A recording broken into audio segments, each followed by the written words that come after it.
বন্ধুরা, পাওয়ার প্লের বিরতির পর আমরা আবারও ফিরে আসলাম। পাওয়ার প্লেতে বাংলাদেশ টিম যে ধরনের রেজাল্ট এক্সপেক্ট করছিল সেটা কিন্তু তারা পায়নি। চমৎকার একটি বল যদিও ছিল, ইনসাইড এজ হয়ে বোল্ড হওয়ার সম্ভাবনা ছিল, তবে বোল্ড হয়নি। আমরা এখন ফিল্ডিংয়ে কিছু পরিবর্তন দেখতে পাচ্ছি এবং ফিল্ডিংয়ের পরিবর্তনটা হতে হতে আমরা একটু আলাপ করে নিই যে বাংলাদেশের খেলাটা আসলে এই পর্যন্ত কেমন গেছে। বাংলাদেশ টিম মাত্র 161 রানের একটা টার্গেট তারা কিন্তু দাঁড়া করিয়েছে এবং এই টার্গেটটা ওয়েস্ট ইন্ডিজ টিমের জন্য তেমন কোনো ব্যাপারই না এবং তারা সেভাবেই খেলছে। তারা এখন পর্যন্ত 65 রান করেছে 10 ওভার শেষে এবং এই 65 রান তাদের এই 65 রানের যে আমরা দেখতে পাচ্ছি তারা খুব সহজে করেছে মাত্র 2টা উইকেট হারিয়ে। তখন মেহেদী মিরাজের দলের কিন্তু উইকেট প্রয়োজন, যেটা দেখা যাক তারা নিতে পারে কিনা। পরপর দুটি এজ হলো, তবে এজটা জায়গা মতো পৌঁছায় নেই, যার কারণে ব্যাটসম্যান শাই হোপ বেঁচে গেলেন দুইবার। তৃতীয় বল এবার অফ স্টাম্পের বাইরে, ক্যাচ মিস। ক্যাচটা আসলে উইকেট কিপার ধরার আগে অ্যাপিল করা শুরু করেছিলেন বোলার, এই কারণে তিনি দেখেননি যে উইকেট কিপার যে ক্যাচ মিস করেছে। এবার কিন্তু মনে হচ্ছে আউট। এবার একটু জোরের উপর বল করেছিলেন। এর আগের দুটো বল যেটা বলে ফ্লাইটের ডেলিভারি ছিল, এবং হঠাৎ করে জোরের উপর বল করার কারণে চেঞ্জ অফ পেসটা ধরতে পারেননি সেই হোপ। যা সেই হোপ এখন রিভিউ করছেন লিগ্যাল ডেলিভারি। আমরা স্নিকোতে দেখছি একটা এজের আওয়াজ কিন্তু পাওয়া যাচ্ছে, যখন ব্যাট পার করছিল একটা স্পাইক দেখতে পাচ্ছি। এবার হট স্পটে দেখি এবং হ্যাঁ, একটা মার্কার কিন্তু আমরা দেখতে পেলাম। তার মানে বাংলাদেশ টিম তাদের প্রয়োজনীয় উইকেট সেই হোপকে পেয়ে গেল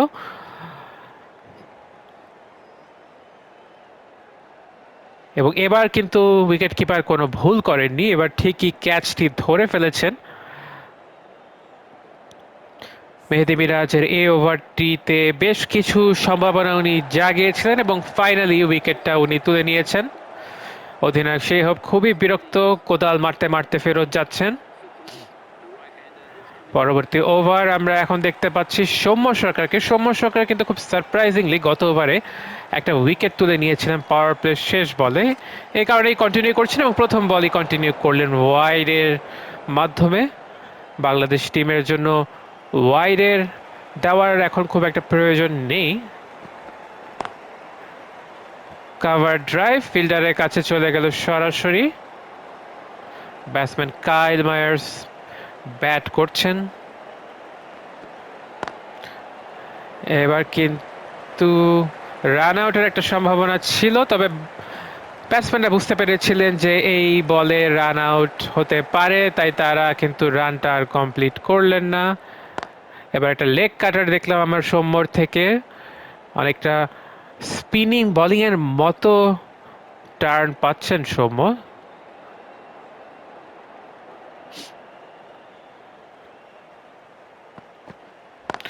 এইবার আমরা দেখলাম যে অফ কাটার, তবে অফ কাটারটি কাট করেছেন ব্যাটসম্যানের কোনো সমস্যা হয়নি অফ কাটারটা খেলতে। এবং ওভারের পরবর্তী বল, এটা ফিল্ডার কিন্তু ফিল্ড না করে দাঁড়িয়ে কি জানি দেখছিলেন গ্যালারিতে, তার পায়ে আটকে গেল। ও নো বল, এবং সৌম্য সরকার একটি নো বল দিয়ে দিয়েছেন এবং একটা ফ্রি হিট পেয়ে যাবেন কায়েল মায়ার্স, যেটা খুবই দুঃখজনক। কেননা একজন স্লোয়ার লেভেলের যে বোলার বলা যায় সৌম্যকে, তার সেও যদি দেয় এই ধরনের ফ্রি হিট তাহলে তো খুবই সমস্যার ব্যাপার, এবং এই সমস্যার উপর আরও সমস্যা যোগ করে পরপর দুটি নো বল এবং 6 রান বাংলাদেশ টিমের জন্য সৌম্য একটু বিপদই সৃষ্টি করে ফেলেছে দেখতে পাচ্ছি আমরা। পরপর দুটি নো বল, এইবার কিন্তু ক্যাচ হয়েছে, ইনসাইডে ছিল, তবে যেহেতু নো বল এবং ফ্রি হিট ছিল এই কারণে কোনো উইকেট পাবেন না। একই ধরনের বল হয়তো সৌম্য আবারও করার চেষ্টা করবেন। পরপর দুইটি নো বল উনি দিয়েছেন, এবারও বলটি একেবারে মিস করেছেন কাইল মায়ার্স, যেভাবে খেলতে চাচ্ছিলেন সেভাবে একেবারেই পারেননি। মেহেদী মিরাজের পরবর্তী ওভার, প্রথম বলে একটি ইয়র্কার লেন্থের বল ছিল, কাভার ড্রাইভ করার চেষ্টা, কোনো রান হলো না। ওভারের দ্বিতীয় বল, পাওয়ার প্লের পরে বাংলাদেশ টিম কিন্তু প্রচুর সম্ভাবনা তৈরি করছে। প্রথম পাওয়ার প্লের পরে প্রথম ওভারেই সেই হোপের বিদায়, এবং এখন আমরা দ্বিতীয় ওভারে দেখলাম কায়েল মায়ার্স একটা এইচ করেছিল, যদিও ফ্রি হিটে। দেখা যাক সেটা কন্টিনিউ করতে পারে কিনা বাংলাদেশ দল।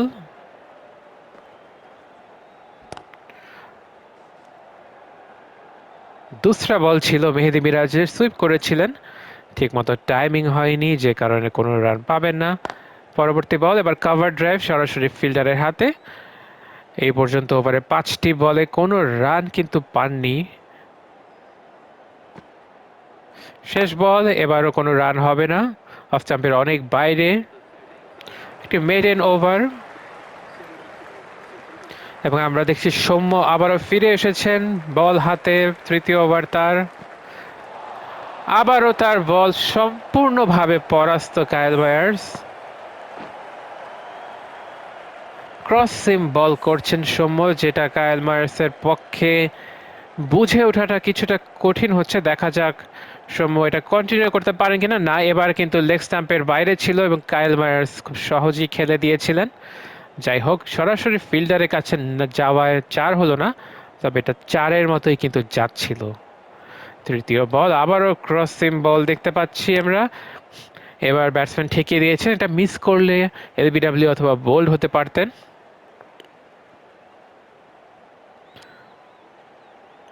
সৌম্যর পরবর্তী বল, এবার ধেয়ে আসছেন সৌম্য, এবার আউটসুইং ছিল, যেটা কাভার ড্রাইভ করেছেন দারুণভাবে, তবে সরাসরি ফিল্ডারের কাছে যাওয়ার কারণে কোনো রান হলো না। পঞ্চম বল, এবার একটি দারুণ বল ছিল, আলতো করে ঠেকিয়ে একটি সিঙ্গেল নিয়েছেন কায়েল মায়ার্স। অনেকক্ষণ ধরে বক ডাউন হয়ে গিয়েছিলেন আসলে, এবং এই বক ডাউন হওয়া থেকে মুক্তি পেতেই হয়তো উনি সিদ্ধান্ত নিয়েছেন যে যেভাবেই হোক একটা রান আমার নিতেই হবে। এবারে শেষ বল, অনেক লেট খেলেছেন এবং লেট একটি ফাইন গ্ল্যান্স করেছেন, যেটা চলে যাচ্ছে সীমানার দিকে, এবং 4টি রান। কোনো ফিল্ডার সেদিকে না থাকায় সহজেই 4টি রান তুলে নিলেন কার্টি। এবার কায়েল মায়ার্স মোকাবেলা করবেন বাংলাদেশ দলের অধিনায়ক মেহেদী মিরাজকে।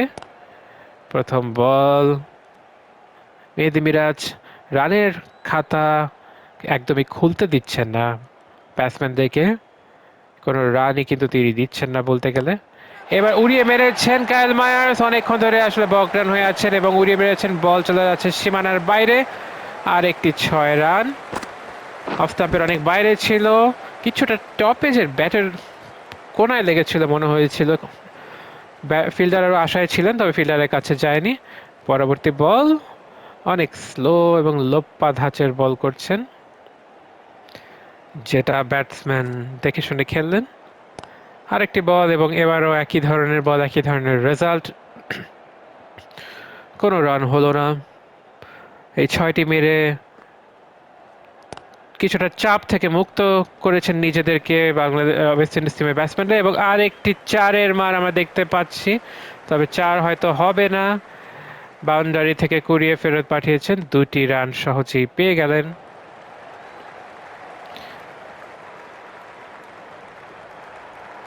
ওভারের শেষ বল করতে আসছেন মেহেদী মিরাজ,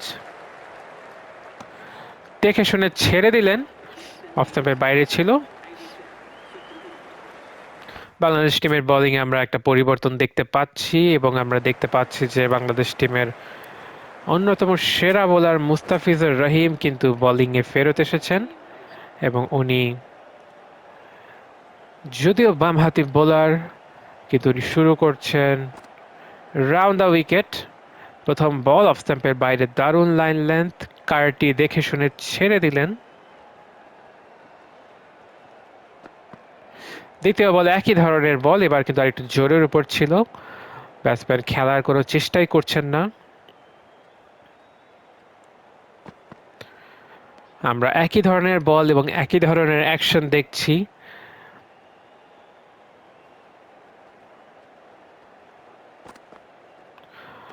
ব্যাটসম্যান একদমই আগ্রহ দেখাচ্ছে না, কারণ তারা জানেন যে মাত্র আর ৮০ রানেরও কম প্রয়োজন এবং সেটার জন্য পর্যাপ্ত ওভার আছে, তাই দেখে শুনে তারা খেলতেই পারেন।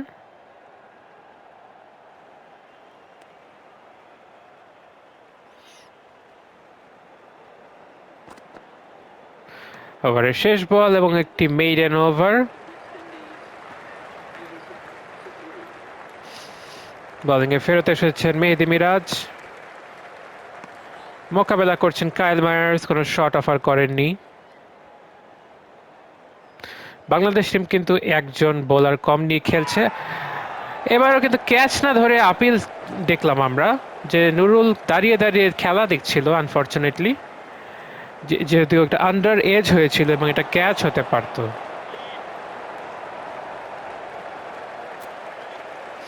আসলে এতটা এক্সাইটেড হয়ে যাচ্ছে বাংলাদেশের টিম মেম্বাররা যে ক্যাচ ট্যাচ না ধরে তারা হচ্ছে অ্যাপিল নিয়ে ব্যস্ত হয়ে যাচ্ছে।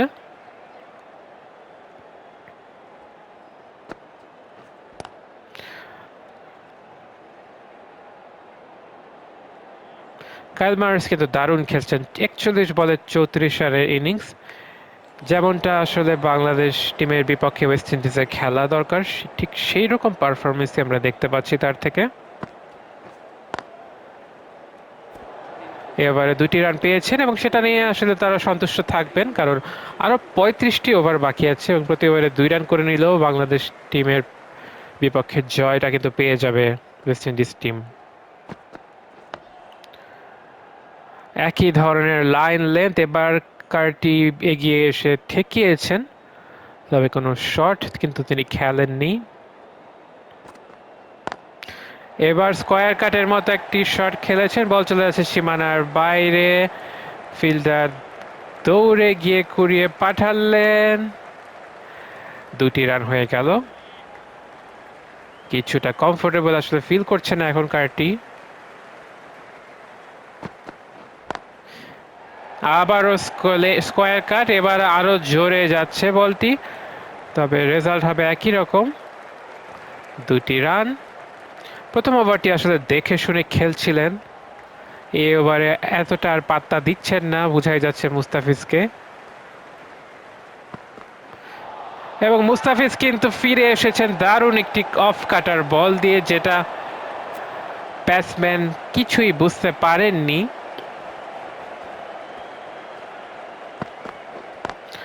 আবার অফ কাটা, তবে এবার ব্যাটসম্যান কমপ্লিটলি রেডি ছিলেন, এবার কিন্তু ৪ পাবেন বলেই মনে হচ্ছে। সীমানার দিকে চলে যাচ্ছে বল, হ্যাঁ ৪টি রান পেয়ে গেলেন, সেই সাথে ৮ রান এই ওভারে যুক্ত হয়ে গেল। ওভারের শেষ বল, মুস্তাফিজকে আমরা হয়তো আর এই ম্যাচে দেখতে পারবো না।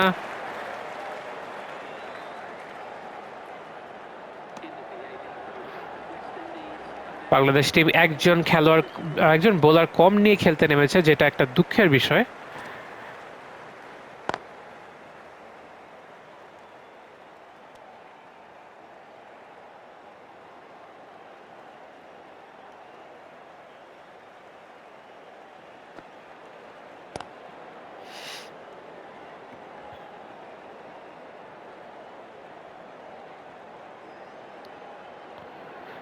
বাংলাদেশ টিমের জন্য যেটা শুরুতেই, এবং বলতে না বলতে একটি উইকেট পেয়ে গেছেন হঠাৎ করে against the run of play যাকে বলে, একটি এক্সট্রা বাউন্সার মারার মতো করেছিলেন মেহেদী মিরাজ, যেটা কায়েল মায়ার্স বুঝতেই পারেননি। উনি ব্যাকফুটে খেলার চেষ্টা করেছেন এবং এজ হয়ে চলে গেছে স্লিপের হাতে এবং ঝাঁপিয়ে পড়ে স্লিপ ক্যাচটি নিয়েছেন, এবং কেন জানি এটা রিভিউ করছে, দ্বিতীয় রিভিউ ওয়েস্ট ইন্ডিজ টিমের। প্রথম রিভিউটি তারা নষ্ট করেছে এবং দ্বিতীয়টি কেন নষ্ট করলে এটা আমি আসলে একটু বোঝার বাইরে, যে একদম ক্লিয়ারলি দেখা যাচ্ছে। আই থিঙ্ক একজন মানুষ চোখে যদি কম দেখে সেও দেখতে পারবে যে এটা এজ হয়েছে, কিন্তু এটা তাদের বারবার কেন জানি দেখা লাগছে।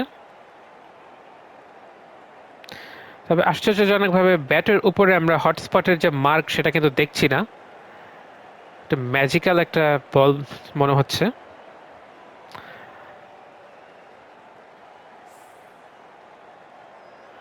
যাই হোক, দ্বিতীয় রিভিউটি হারালেন। এবার আমরা শিমরন হেটমায়ারকে দেখছি, খুব এগ্রেসিভ একজন প্লেয়ার। প্রথম বলই এজ, তবে সফট হ্যান্ডে খেলার কারণে স্লিপ ফিল্ডারের কাছে গেল না। দ্বিতীয় বল, এবার দেখে শুনে খেললেন, কোনো রান পাবেন না। আমরা আরেকটি বল দেখছি, ওভারের শেষ বল, এবং এই বলেও কোনো রান হয়নি। আরেকটি টাইট ওভার মিরাজের, মাত্র কোনো রানই দেননি কিন্তু একটু উইকেট পেয়েছেন। বোলিংয়ে অন্য সাইডে আমরা একটা পরিবর্তন দেখছি, এখন ফিরে আসছেন বোলিংয়ে, ঠিক ফিরে আসছেন না, তবে নতুন আমরা একজন পার্ট টাইম বোলার দেখছি, সাইফ হাসানকে।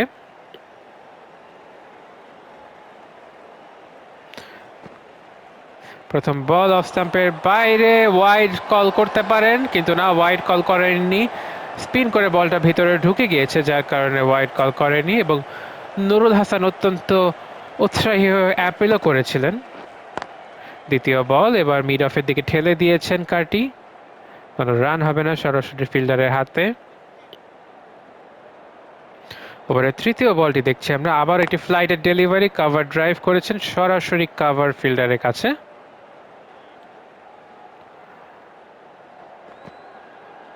এবার অফ স্টাম্পের অনেক বাইরে, এবার কিন্তু ওয়াইড হয়ে গেল। ব্যাটসম্যানও দেখে শুনে ছেড়ে দিয়েছেন।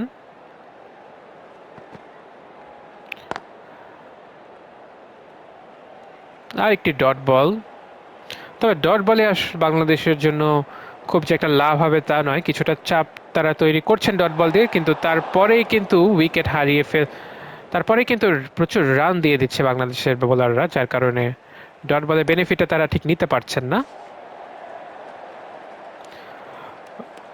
5 বলে 2টি রান দিয়েছেন সাইফ হাসান। এবার ওভারের শেষ বল, ফ্লাইটের ডেলিভারি এবং ক্যাচের মতো ছিল, উইকেট কিপার নুরুল যদি একটু চেষ্টা করতেন হয়তো ধরতে পারতেন, তবে উনি আসলে দাঁড়িয়ে দাঁড়িয়ে দেখছিলেন, যার কারণে কিছুই হলো না। দুই সাইড থেকে আমরা অফ স্পিন দেখতে পাচ্ছি, এক সাইডে মেহেদী মিরাজ, তার 8ম ওভারে তিনি চলে এসেছেন। অনেক আগে থেকে মিরাজ বোলিং শুরু করেছেন, কারণ বাংলাদেশে পেস বোলাররা তেমন কিছুই করতে পারেনি।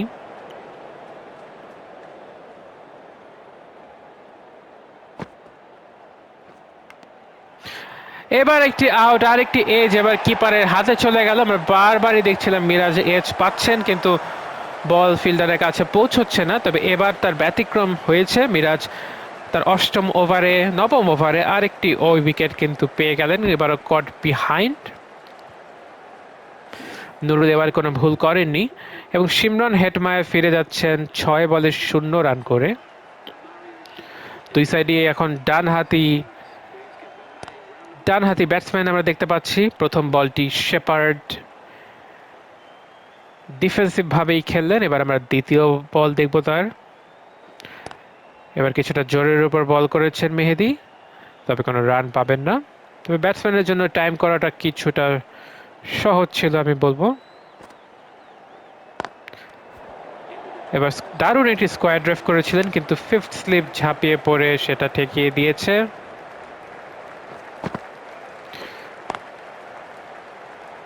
সাইফ হাসানও তার অফ স্পিন কন্টিনিউ করে যাচ্ছেন।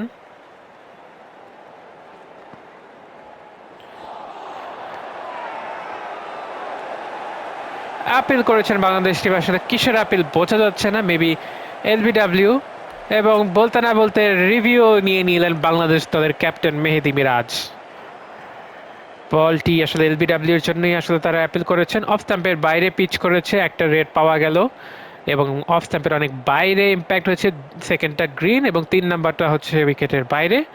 তো আসলে অত্যন্ত নিম্নমানের রিভিউ যাকে বলে সেটাই ছিল, একটি রিভিউ হারালেন।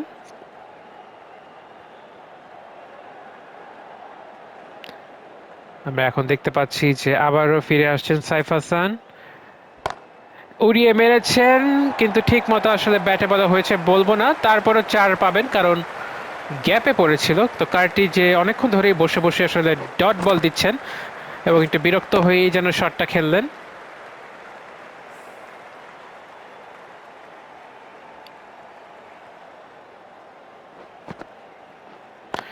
অফ স্টাম্পের বাইরে বাউন্স বল এবং ব্যাক ফুটে কাট করার চেষ্টা, কিন্তু সরাসরি ফিল্ডারের হাতে যাওয়ায় কোনো রান এবারও পেলেন না কার্তি।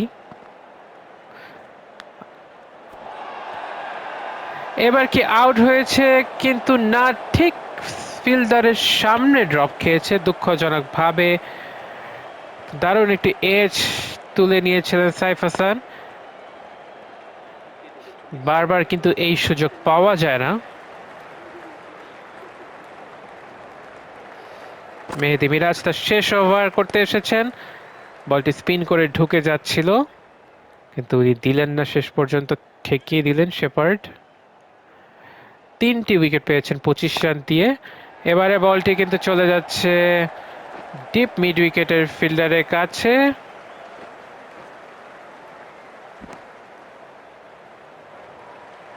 দুটি রান পেয়েছেন। অফ স্টাম্পের বাইরে একটি ওয়াইড বল।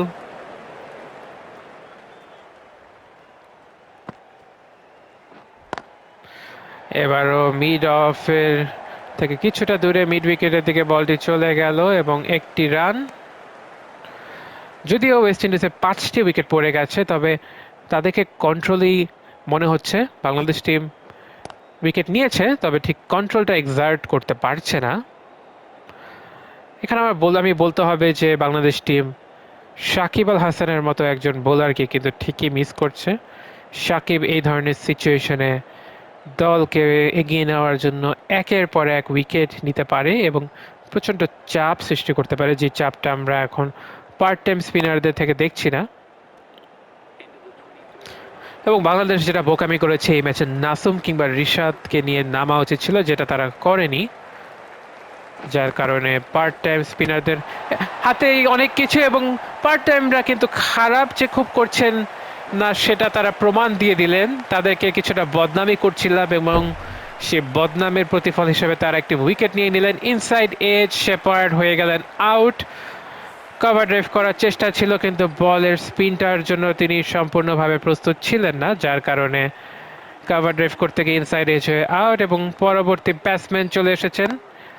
এখন কিন্তু ওয়েস্ট ইন্ডিজ টিম তাদের লোয়ার মিডল অর্ডারে 6 ডাউন, যার কারণে বাংলাদেশ টিমের মধ্যে কিছুটা আশা দেখা যাচ্ছে। দারুণ ডেলিভারি, একেবারেই পরাস্ত যাকে বলে বলতে হবে। এবারও ব্যাটে বলে ঠিক মতো করতে পারেননি, স্ট্রেইটার ডেলিভারি ছিল। ওয়াই কারিয়া নামের যে প্লেয়ারটাকে আমরা দেখছি, যার সাথে আমি খুব একটা পরিচিত নই, আপনারা হয়তো পরিচিত হতে পারেন, কিন্তু উনি কী ধরনের ব্যাটসম্যান, কেমন খেলেন, সেগুলো আসলে খুব একটা জানা নেই।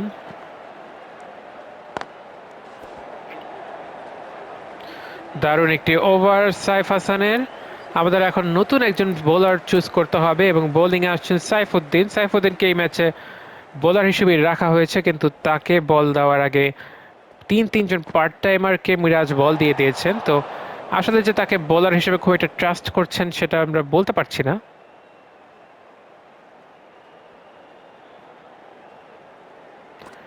এবং সেটা যে করছে না, তারই প্রথম বলে কিন্তু এটা ওয়াইডও দিয়ে দিয়েছেন সাইফুদ্দিন।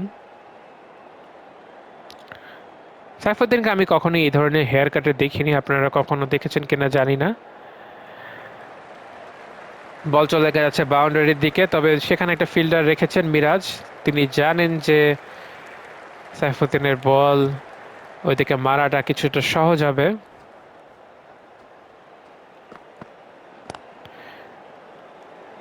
উড়িয়ে মারার চেষ্টা ছিল ক্যারিয়ার, তবে ভালো হয়েছে যে টাইমিং হয়নি, হলে কিন্তু ফিল্ডারের হাতে যেত।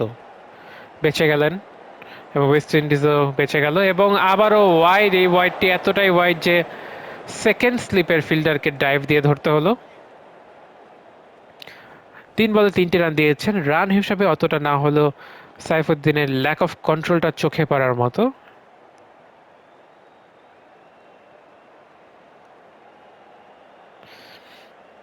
আমরা আরেকটি বল দেখছি। এবার কভার ড্রাইভ করেছে, মিড অফের ফিল্ডার দৌড়ে যাচ্ছেন, তবে তিনি পৌঁছানোর আগে সহজে 2টি রান।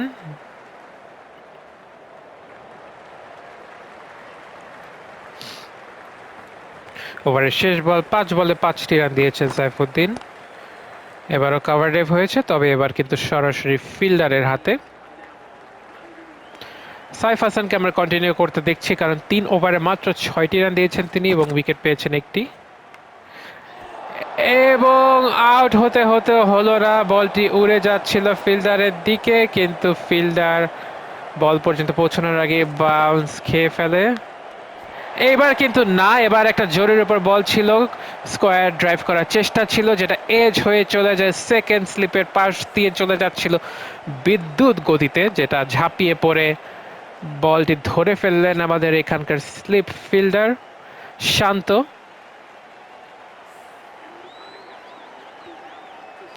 আলজারি জোসেফকে দেখতে পাচ্ছি আমরা, যিনি বোলিংয়ে দারুণ করেছিলেন, বাংলাদেশ টিমকে খুবই বিপদের মধ্যে ফেলেছিলেন। প্রথম বলে তিনি কিন্তু 4ও মেরে দিলেন। কাভার এবং লং অফের মাঝখানে একটি গ্যাপ আছে, যেই গ্যাপ দিয়ে উনি বলটি তুলে দিয়েছিলেন। কোনো ফিল্ডার থাকলে ক্যাচ হতো, বাট জোসেফ কিন্তু জানতেন যে ফিল্ডার নেই এবং তার জন্য আছে 4 রান, এবং 4 রান তিনি পেয়ে গেছেন।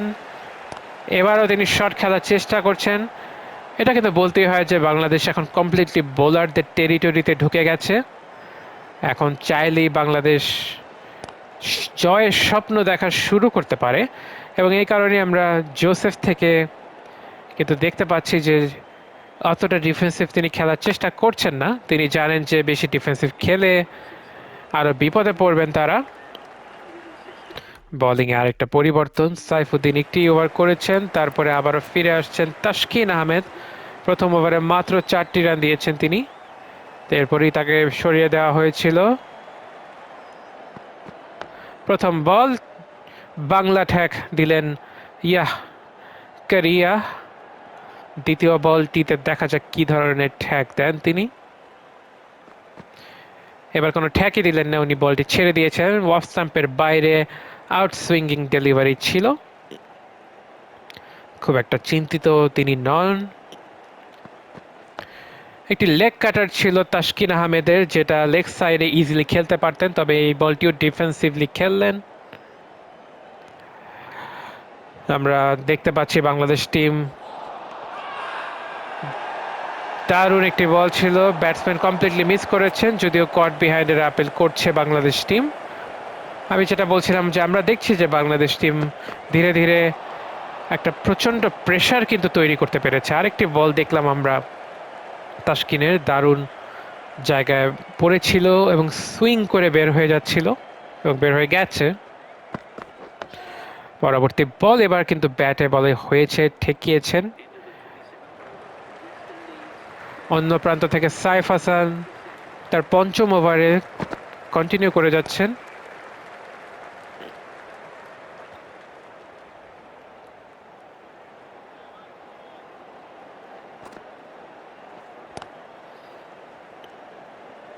আলজারি জোসেফকে কিন্তু খুব একটা বিচলিত মনে হচ্ছে না সাইফ হাসানের বল খেলতে, যদিও কোনো রান তিনি পাননি এখনো পর্যন্ত, তবে ভালোই একটা প্রেশার তিনি মোকাবেলা করছেন, এবং বলতে না বলতেই কিন্তু আউট হয়ে গেলেন। অফ স্টাম্পের অনেক বাইরে জোরের উপর একটা বল করেছিলেন সাইফ। কাভার ড্রাইভ করার চেষ্টা ছিল, বডি থেকে অনেক দূরে গিয়ে কাভার ড্রাইভ করেছিলেন, কিন্তু একেবারেই টাইমিং হয়নি। এজ চলে যাচ্ছিল স্লিপের পাশ দিয়ে, কিন্তু শান্ত সুপারম্যানের মতো উড়ে গিয়ে ক্যাচটি ধরে ফেললো। আমরা এখন দেখছি গুদাকেশ মতিকে।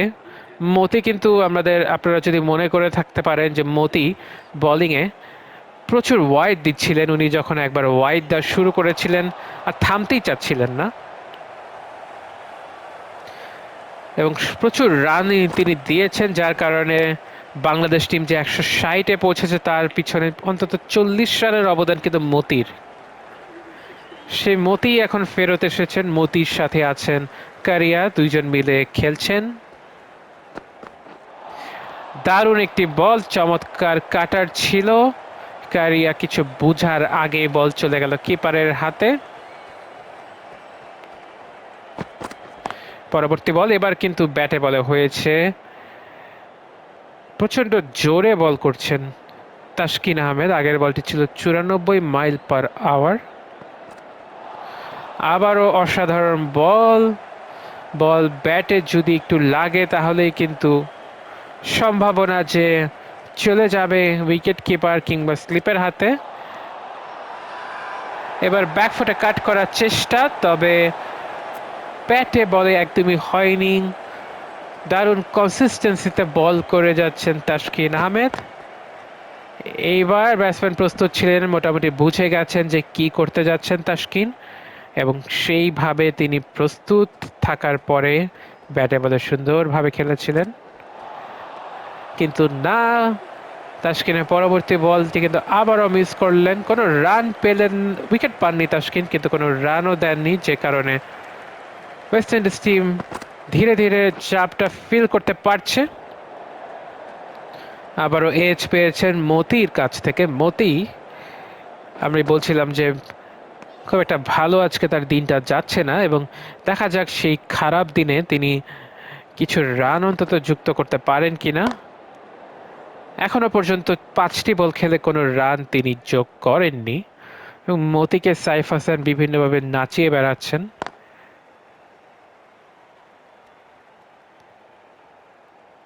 বেশ কিছুক্ষণ হয়ে গেল যে ওয়েস্ট ইন্ডিজ টিমের প্লেয়াররা কোনো রান কিন্তু তুলতে পারেননি। এবার মিড উইকেটের দিকে ঠেলে দিয়ে একটি রান। মতি রানের খাতা খুললেন 7 বলে, তারপরে তার প্রথম রান। খুব খুশি দেখাচ্ছে তাকে। এবার ডাউন দ্য উইকেটে এসে খেলার চেষ্টা ক্যারিয়ার, বল চলে যাচ্ছে সীমানার দিকে এবং 4টি রান পাবেন। একটা ফিল্ডার ছিল, কিন্তু ফিল্ডার ছিল আর একটু বলতে হবে কাভারের দিকে। এটা লং অনের এবং কাভারের মাঝামাঝি এক্সট্রা কাভার দিয়ে চলে গেছে সীমানার বাইরে। 4টি রান। একটি ড্রিঙ্কস বিরতি দেখলাম আমরা। ড্রিঙ্কস বিরতির পরে আমরা আবারও ফিরে এসেছি। এবার খেলা হবে।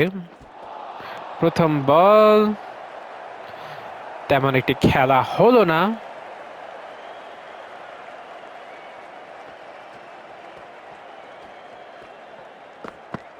দ্বিতীয় বল, এবার ঠেকানোর চেষ্টা করেছেন মতি, এবং করেছেন তো সাকসেসফুলি, তা পেরেছেনও তিনি। গুতাকেশ মতি কিন্তু উড়িয়ে মারলেন এবং বল চলে গেল সীমানার বাইরে। 4টি রান। গুতাকেশ বিরক্ত হয়ে গেছেন, আজকের দিনে প্রচুর রান দিয়েছেন, কিছুটা প্রায়শ্চিত্ত তার করতেই হবে, এবং সেই প্রায়শ্চিত্তের কারণে বাংলাদেশ টিম কিছুটা বিপদে না পড়ে গেলেই হয়, সেটাই বাংলাদেশের ভক্তদের আশা। একই ধরনের বল করে যাচ্ছেন তাসকিন, যে কারণে প্রেডিক্টেবল হয়ে গেছেন। এবার কিন্তু লেগ সাইডে উড়িয়ে মেরেছেন মতি। দারুণ একটি শট ছিল, অল্পের জন্য ফিল্ডারের হাতে গিয়ে পৌঁছলো না, যেখানে একজন ফিল্ডার ছিল। তবে আমরা 4 অ্যাটলিস্ট পাননি, যেটা তাসকিনের জন্য একটি সুখের সংবাদ। এবার এজের মতো হয়েছে এবং বল চলে গেল সীমানার বাইরে। কিছুই করার নেই, দারুণ একটি বল ছিল। আবারও বলতে হবে তাসকিন দুর্ভাগ্য, আজকে ভালো বল করে যাচ্ছেন কিন্তু উইকেট কিন্তু তিনি পাচ্ছেন না। বোলিংয়ে আবারও ফিরতে এসেছেন সাইফ হাসান। অফ স্টাম্পের বাইরের বল, কোনো রান হয়নি। মতিকে আমরা দেখতে পাচ্ছি যে কিছুক্ষণ পরপরই 4-এর মার তিনি মেরে যাচ্ছেন। আমরা হয়তো একটু পরে মতি থেকে আরেকটা দেখতে পারবো, এবং বলতে না বলতেই কিন্তু মতি উড়িয়ে মেরেছেন, বল চলে গেল আচ্ছা সীমানার দিকে, এবং 4টি রান। একটা ডাইভ হয়তো দিতে পারতেন ফিল্ডার, তবে তাকে খুব একটা আগ্রহী দেখা গেল না ডাইভ দেওয়ার ক্ষেত্রে।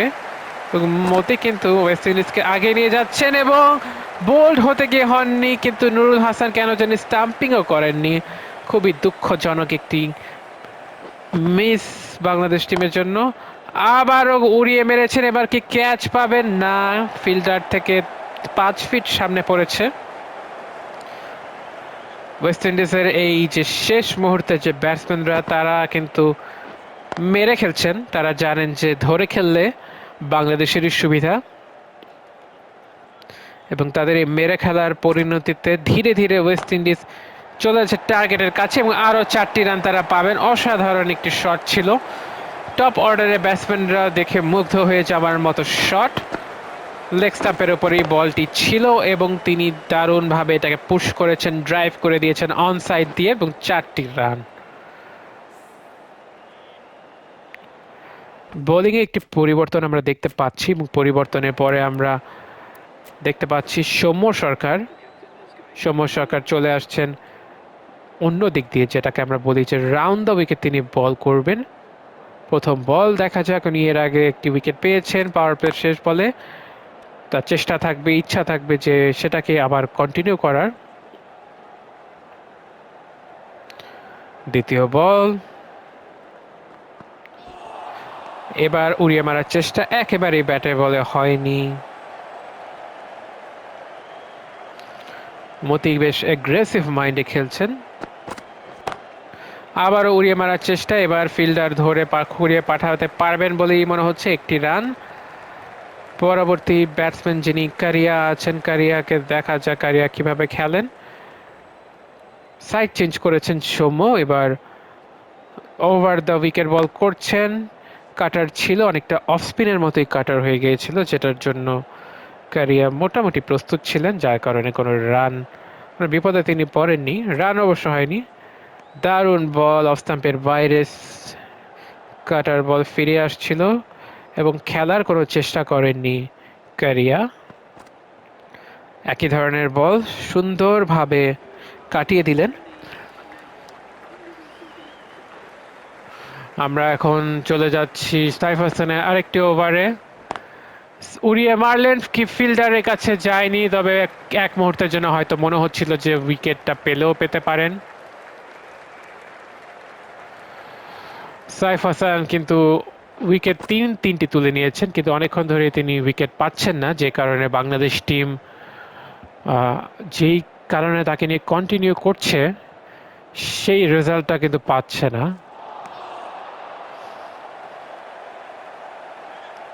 একেবারে যে তিনি চান্সেস ক্রিয়েট করতে পারছেন না সেটা না, তবে উইকেটে সেটা পরিণত হচ্ছে না।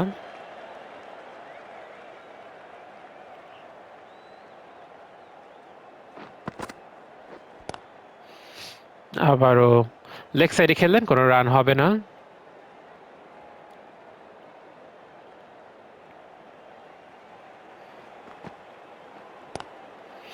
বাউন্সারের মতো ছিল, কাট করলেন সরাসরি ফিল্ডারের হাতে, কোনো রান হয়নি। আরেকটি ওভারের সমাপ্তি। আমরা এখন দেখছি যে মতির খেলবেন সৌম্য সরকারকে। লেগ স্টাম্পে বল চলে যাচ্ছে সীমানার দিকে, দৌড়াচ্ছেন ফিল্ডার মুস্তাফিজ এবং ঝাঁপিয়ে পড়ে ফিল্ডিং করলেন আমাদের ডিপের যে ফিল্ডার আছে তিনি। মুস্তাফিজ কেন জানি তাও দৌড়াচ্ছিলেন, যাই হোক দৌড়ানোটা ভালো স্বাস্থ্যের জন্য। এবার একটি ভালো বল ছিল, ব্যাটসম্যান অতটা প্রস্তুত ছিলেন না এতটা সুইংয়ের জন্য, কিন্তু কোনো বিপদে তাকে পড়তে হয়নি।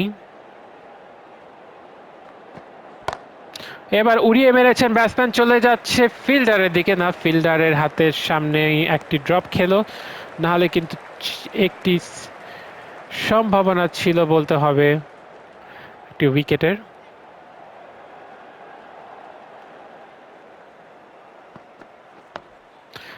ওভারের পরবর্তী বল মিড অফে ঠেলে দিয়ে জাস্ট ঠেকিয়ে একটি রান পেয়ে গেলেন কারিয়া, এবং বাংলাদেশ টিমের জন্য অত্যন্ত বিপর্যয়ের যে নিউজ সেটা হচ্ছে যে টার্গেটের খুব কাছে পৌঁছে গেছেন, এবং নো বল এই মুহূর্তে আসলে দেওয়াটা ঠিক না, তবে দিয়ে দিয়েছেন সৌম্য, দুঃখের ব্যাপার।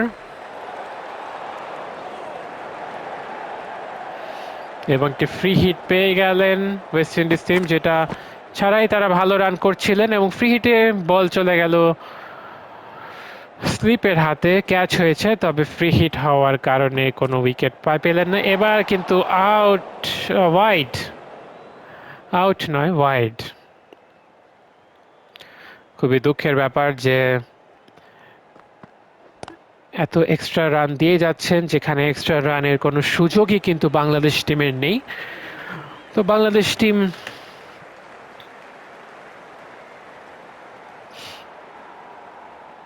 কন্টিনিউ করে যাচ্ছে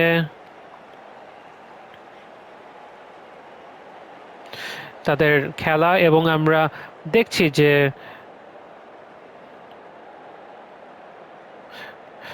দেখছি যে বাংলাদেশ টিম কিন্তু স্ট্রাগল করছে।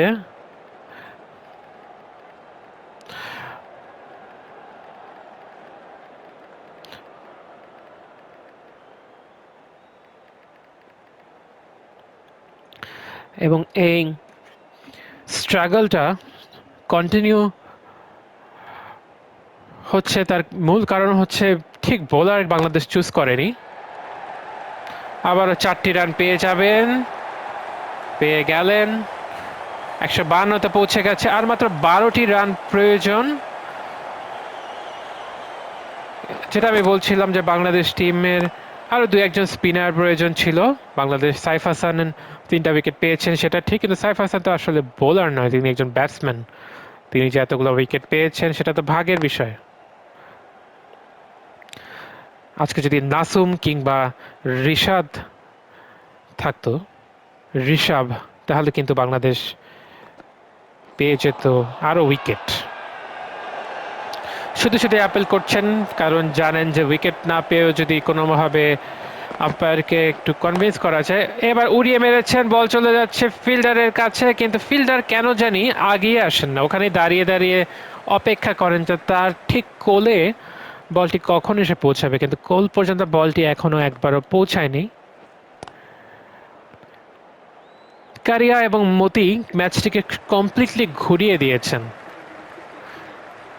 আমরা বোলিংয়ে আরেকটি পরিবর্তন দেখতে পাচ্ছি এবং এবার বোলিংয়ে আসছেন কিন্তু বাংলাদেশের অন্যতম সেরা খেলোয়াড় মুস্তাফিজ। মুস্তাফিজ প্রথম বলটি করছেন। আমরা ভেবেছিলাম মুস্তাফিজ হয়তো আর আসবেন না, কারণ 4 ওভারে 24 রান দিয়েছেন তিনি।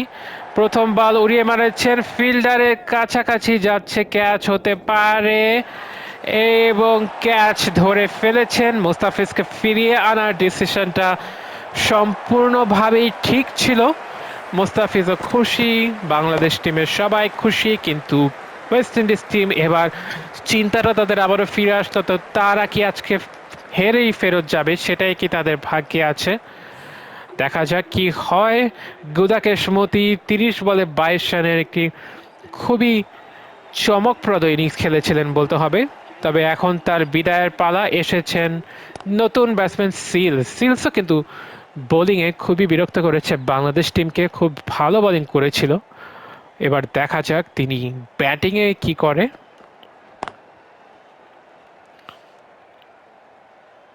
প্রথম বলটি কাটার ছিল, মুস্তাফিজের প্রিয় কাটার ডেলিভারি, যেটা ঠিক মতো ব্যাটে লাগেনি এবং এজ হয়ে গিয়েছিল। এবারও উড়িয়ে মেরেছেন, তবে কোনো রান হয়নি। আমরা ফিল্ডিংয়ে আরেকটা পরিবর্তন দেখতে পাচ্ছি। ফিল্ডিংয়ের পরিবর্তনটি হচ্ছে আমরা আরেকটু টাইটার ফিল্ডিং দেখতে পাচ্ছি, যে একজন ছিলেন ব্যাটসম্যান যিনি কিনা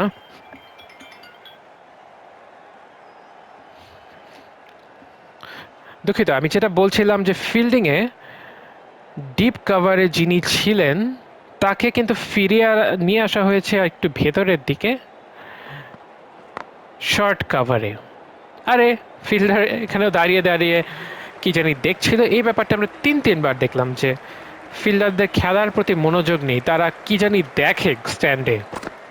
হতেই পারে স্ট্যান্ডে দর্শকদের দেখতে তাদের ভালো লাগে, তবে খেলা না দেখে স্ট্যান্ড দেখাটা মোটেও এখন কাম্য নয়, যেহেতু মাত্র 11 রান প্রয়োজন ওয়েস্ট ইন্ডিজের এবং বাংলাদেশের প্রয়োজন 1টি রান, এবং 11 রানের সাথে আরও 4টি রান যুক্ত করে 11 রানের টার্গেটকে কারিয়া নিয়ে আসলেন 7-এ। মাত্র 7 রানের প্রয়োজন, ওভার আছে 13টি। আবারও লেগ স্টাম্পের বাইরের বল, এবারও চলে যাচ্ছে বল সীমানার বাইরে। পরপর 2টি 4 খেয়ে বাংলাদেশ টিম কিন্তু অত্যন্ত দুঃখজনকভাবে হেরে যাচ্ছে বলেই মনে হচ্ছে। এবার অফ স্টাম্পের বাইরে ছিল।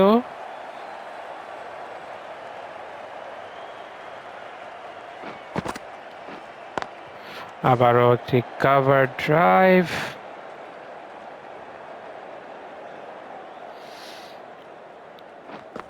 খেলার মোডটা কমপ্লিটলি ঘুরিয়ে দিয়েছেন এই ওভারে কারিয়া। আর মাত্র 3টি রান দরকার। মুস্তাফিজ কি পারবে বাংলাদেশ টিমকে জয়ের দেখা পাওয়াতে? প্রথম বল একটু নার্ভাস হয়ে গিয়েছেন মুস্তাফিজ। দেখা যাক দ্বিতীয় বলটিতে কি করেন। ফিল্ডাররা তেমন একটা চেষ্টা করছেন না, যেন ধরেই নিয়েছেন যে বাংলাদেশ টিমের পক্ষে জয়লাভ করা সম্ভব না।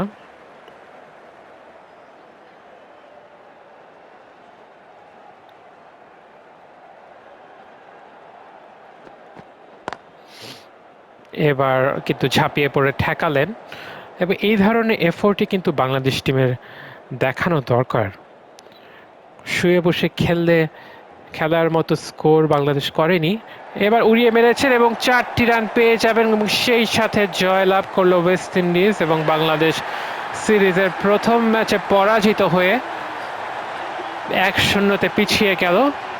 দ্বিতীয় ম্যাচের আগে বাংলাদেশ টিমকে ভাবতে হবে যে তারা দলে কি কি পরিবর্তন আনবে। ব্যাটসম্যানদেরকে ভাবতে হবে যে তারা যা করলো সেটা কি মোটেও ভালো পারফরমেন্স ছিল কিনা, এবং বোলিং সিলেকশনের ক্ষেত্রেও বাংলাদেশকে এর থেকে বেটার বোলিং টিম কিন্তু নিয়ে আসতে হবে। যেসব ব্যাটসম্যান ভালো খেলেছেন, কার্তি ভালো খেলেছেন, এছাড়া আমরা দেখেছিলাম যে যদি স্কোর কার্ডটা দেখি যে কায়েল মার্স শুরুতে চমৎকার খেলেছেন, ব্র্যান্ডন কিংও ভালো খেলছেন, কিন্তু কারিয়া আর মতি ম্যাচটাকে ঘুরিয়ে দিয়েছেন, এবং ম্যাচের আজকে man of the match Azhari Joseph. যাই হোক, আমরা আজকের মতো ম্যাচটি এখানেই শেষ করছি, এবং পরবর্তী ম্যাচ দেখার আমন্ত্রণ থাকলো। পরবর্তী ম্যাচ হবে 2 দিনের মধ্যেই। ধন্যবাদ।